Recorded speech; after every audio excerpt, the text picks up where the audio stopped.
What's poppin', everybody? True Evil here, and today on these savage streets of Etheria Restart, there is only one absolute, and that is that Kazuyo the Reverie is the most oppressive unit in the entire game in regards to PvP, which is why I want to showcase her today. We're going to be talking about why she's so powerful. We're going to be showing off a couple of builds that you can use that are pretty similar, but they do different functions. And then I'm going to be showing off high Mythic RTA gameplay to really showcase just how powerful she is with a couple of different units that can make her shine and go, even though she's already tier 0 in my opinion, let's go beyond that. Besides tier 0, she's sitting on the throne of being the queen. If I had to make a tier list, I would say she is probably either the first or second best character in the game, which is great for a lot of people because she is an SR and not an SSR, which means everyone has the resources to build her. So without further ado, let's go in on the build and talk about why she's just that good. So before we go on to the builds, I really just want to talk about why her kit is so oppressive. And the first thing we're going to talk about with this is arguably the most broken part about Kazuyo, which is her skill 1. As you can see here, she can inflict a 2-turn slumber, and it has multi-hit, which means it has a higher chance of proccing than most of the other skill 1s in this game, especially since she's going to be built with effect accuracy, right? So multi-hit, 2-turn slumber. And the reason why this is oppressive is because most other CC units, if you look at them like say Obel, the skill 1 doesn't have a CC on it, but it does increase this duration to 2 turns. But imagine if there was a character was stunned for 2 turns, right? You would just say that's broken. Well, that's basically what Kazuyo has because her skill 2 makes it so she can't break slumber, which means that you can apply things such as Jackal card to get that extra damage, which is one of the best shells to pair with her. But regards to that too, it's just that she also gets a pushback based off of her skill 2 with it, which is just like absolutely insane in my opinion. So her skill 1 applies a 2-turn CC effect as well as a pushback. So huge, huge, huge. Skill 2 is really what sets her apart, especially since all her attacks are multi-hit, like 100% chance to reduce the turn meter. That is absolutely wild. And that is going to just really, really come into effect with the skill 3. The skill 3 is another multi-hit, and you have to apply attack down first, but after the attack down, there's a high chance to apply slumber, especially with how much effect accuracy you're running with her. It's a 45% chance to apply slumber, and since the game works with effect accuracy, when you have the maximum amount of effect accuracy possible, that means she's hitting the highest chances of proccing the slumber, which means because of the multi-hit, she is just going to be absolutely always getting the slumber effect on, regardless to how high the effect res is most of the time. So pushback, multi-hit that can apply CC, and even though her CC can be broken if attacked, well, if they know what they're doing, that doesn't really matter, right? And slumber is also really powerful because it increases the damage taken by 25%. So if you're applying slumber on all of the enemies, you can really take advantage of a really strong single target attacker such as Lilium, Deting, Holden to really just lay down the smackdown and make sure they have a very bad day. So let's talk about her build now. There's a couple of ways to build Kazuyo. They're generally always the same, but there are some options. Now the first thing to always say is that you want at least 2 effect accuracy pieces on her. Sometimes you would want 3. I like having 1 defensive piece and 2 effect accuracy pieces. That's really a personal preference that's going to go on you in terms of that. And then after that, what you want to show is the matrices. Now, I think you always run Swift Smite on her, and then you either always run a R12 Swift Rush. And the reason I'm saying 8 is because I think there's a couple of options you can do besides Bulwark. Now, I really enjoy Bulwark just because my Kazuyo is a little bit slow, and just in case if they go first, I'm still able to land a slumber if they are, say, able to get a hold in to go before me and they can't skill to me, right? I can still get that slumber going as long as I draft correctly. And that's why I like Bulwark, but you can also run Bloodbath on her and build her like a bruiser. That is a pretty common thing I've been seeing. I just prefer the speed. Now, for the shells, I think there are two different shells that work great on her. I'm going to talk about both of them, but I think the passive effects are pretty much just always going to be the same on either of those, which is you're going to want Red Surge or Red Crystal Wall as the passive effect. I have Red Source here, and that's just because I'm out of chips right now, but I would definitely try to reroll for the Red Surge if I could. Then for the passive effect in the middle, it's always going to be Red Shadow Dash because you want her to be Speed Racer Speed. And then for the third one, you can either have Insight or you can have Gaze. I personally enjoy Insight because her first two skill 3s are going to be the most important, especially with a Codex. So making sure those back-to-backs are as oppressive as possible is really important to me.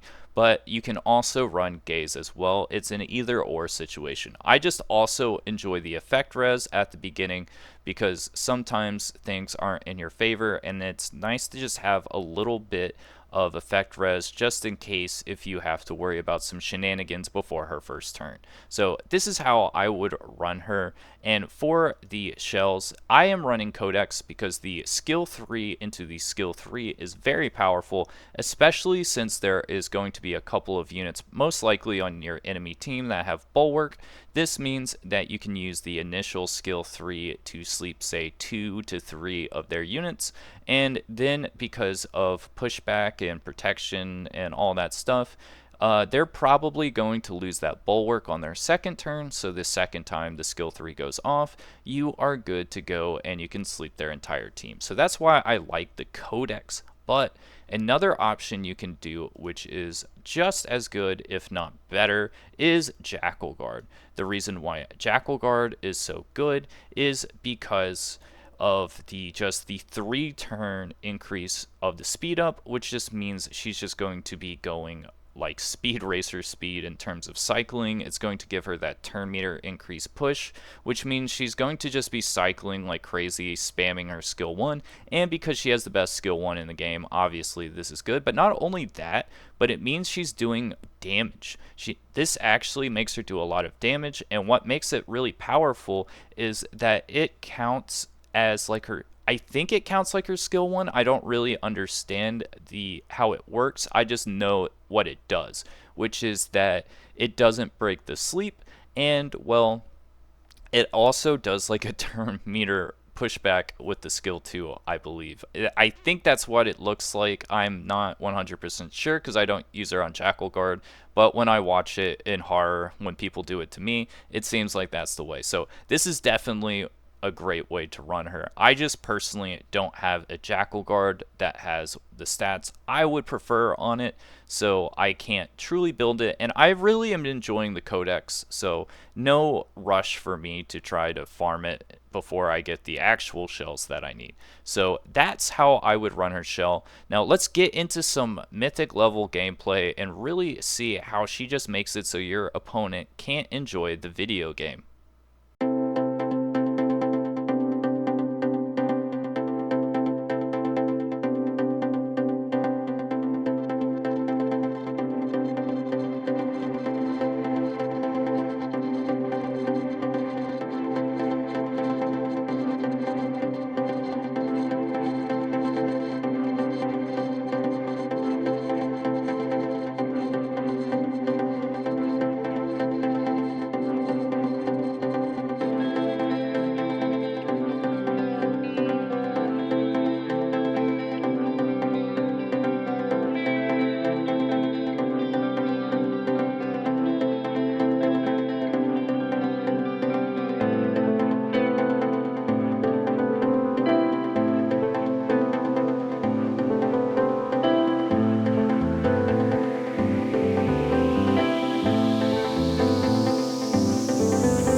And there you have it, boys. Kazuyo the Reverie is just an absolute monster. Even with those alicorns, even with the bulwark, she is just shining bright and making people have very bad days with the smoke. So let me know if you enjoyed this video and if you think Kazuyo the Reverie is a very fair and balanced character. See you guys next time with another Etheria Restart video.